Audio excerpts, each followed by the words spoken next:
So we're going to be looking at a scenario where it's alternate history. And it's been a little bit, but in the last episode we saw the Japanese win the Russo-Japanese War and pretty much destroy the Qing dynasty. Pretty sure we also saw the creation of the German Empire, the Franco-Prussian War, and well, relations around the world are just not very good right now, especially over in this region and well in Europe with the recent Balkan War, the first Balkan War, which happened a lot earlier than it did in real life.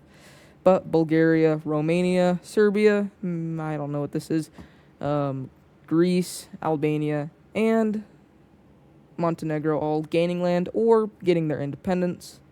But if you guys enjoyed these videos, make sure to like and subscribe, so that way I know if I should keep doing this alternate history stuff. But anyways, let's go ahead and look into, well, just jump into the scenario.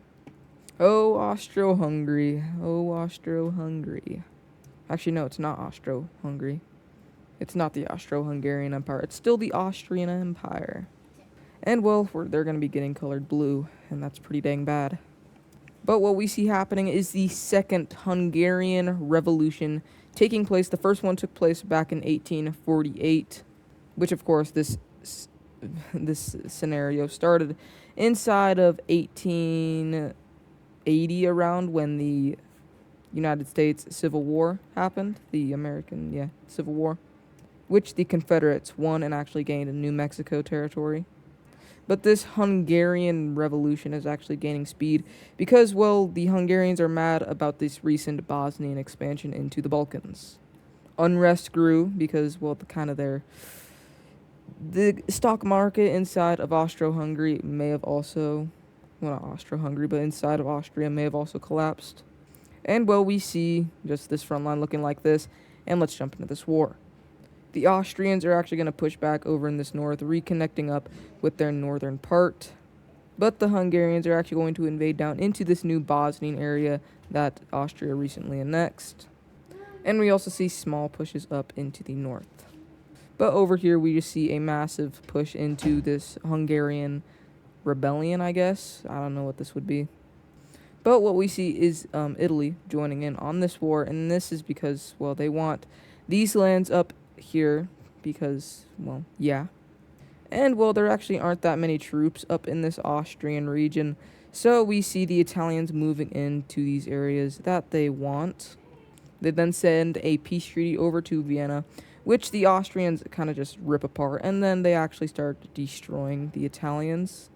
Italians get cut off right here inside of this Slovenian area, but they actually manage to hold out here. But over here, they're still getting pushed back, and, well, now even to the border, where we see the Austrians pushing in to Italy a tiny bit. Forgot to color in Italy's colony. But with these recent expansions into Italy, we see the Hungarians actually being able to move back and actually create a massive offensive into Austria-Hungary. I don't know why I keep calling it Austria-Hungary. But it actually seems like the Hungarians are winning this war as they make a massive spearhead and encircle crap ton of troops right here. And it is not going good for the Austrians, especially because the Russians just joined in on this war. And for once, Tsar Nicholas is actually leading a successful campaign against the Austrians, and, well, it's actually going pretty good. They managed to capture all of this northern area, and they actually make a treaty with Hungary to say, hey, we'll help you inside of your revolution. Just leave us alone as we make our movements throughout Austria. Not all of these Russian areas support that, but there's not much they can do at the moment. And now the Italians are pushing back, and, well, yeah, now the troops of Austria are not fighting.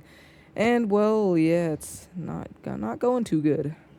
The Italians are moving throughout Austria pretty well, and they're getting close to Vienna. The Austrians, being smart, are going to sign peace with Italy and the Russians, so that way they can just focus on this rebellion, the Hungarian one.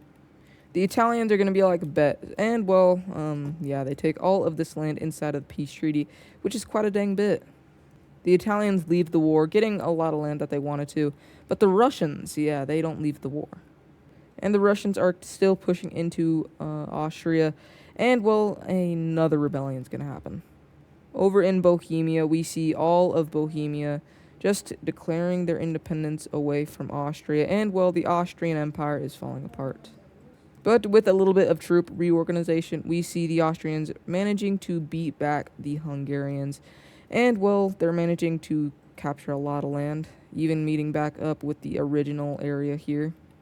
They push back against this area up here and meet up with the Russians, who they also push back against quite a bit. Bohemia is still holding strong.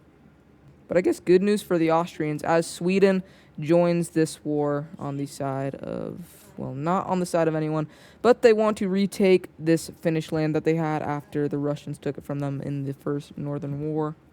And well, the Russians did not see this coming, as we see their Finnish areas quickly falling over to the hands of the Swedes. And well, it's not going super good for the Russians in the north, especially because they don't really have troops up here. And well, Helsinki is going to get captured, which I don't remember if Helsinki is an actual city at this timeline. But a lot of Finland is falling, and well, St. Petersburg actually almost gets captured, but the Russians managed to push that back a little bit.